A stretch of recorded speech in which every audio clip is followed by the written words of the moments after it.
विद्या विनयन शोभते।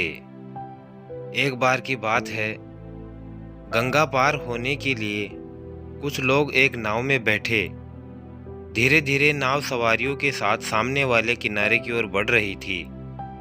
एक महाराज जी भी उसमें सवार थे। महाराज जी ने नाविक से पूछा, क्या तुमने भूगोल पढ़ी है? भोला भाला नाविक बोला, भूगोल क्या है?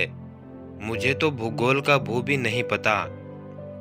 इतने में महाराज जी ने अपने विद्या ज्ञान का प्रदर्शन करते हुए कहा, तुम्हारी पाव भर जिंदगी तुमने यूं ही पानी में गंवा दी। फिर महाराज जी ने दूसरा प्रश्न किया, तुम इतिहास के बारे में जानते हो? महारानी लक्ष्मीबाई कब और कहाँ हुई तथा उन्होंने कैसे लड़ाई लड़ी? नाविक ने अपनी अनभिज्ञता जाहिर की तो महाराज जी ने विजयी मुद्रा में कहा, यह भी नहीं जानते? तो भाई तुमने तो फिर आधी जिंदगी यूं ही पानी में गंवा दी।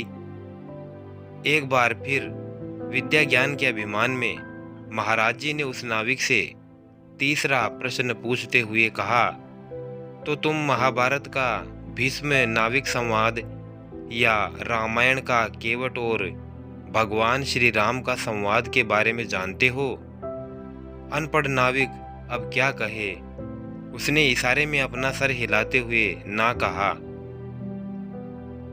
तब महाराज जी फिर से मुस्कुराते हुए बोले, तुम्हारी तो पौना जिंदगी यूं ही पानी में गई। तभी अचानक गंगा में पानी का प्रवाह तेज होने लगा। नाविक ने सभी नाव में बैठे हुए को तूफान की चेतावनी दी और महाराज जी से नाविक ने पूछा, महाराज जी तूफान तेज हो रहा है और तेज प्रवाह के कारण कुछ भी हो सकता है, तो अब आप मुझे ये बताइए, क्या आपको पानी में तैरना आता है?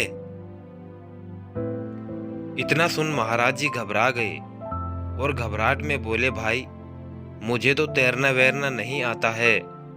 नाविक ने स्थिति भांपते हुए कहा, महाराज जी मेरी तो पौना जिंदगी पानी में गई है, पर आपकी तो समझो पूरी की पूरी ही जिंदगी पानी में डूब गई।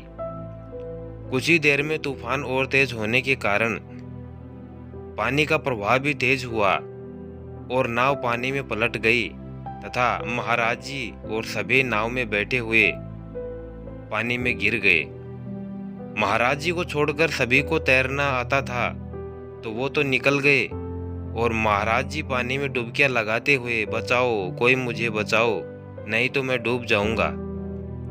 फिर उस नाविक ने महाराज जी को पानी से बाहर निकाल लिया।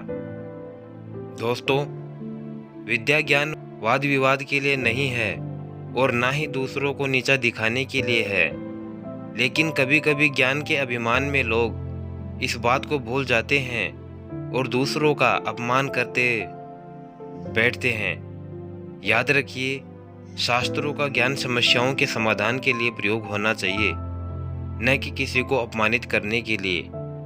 कहा भी गया है, जो पेड़ फलों से लदा होता है उसकी डालियां झुक जाती है।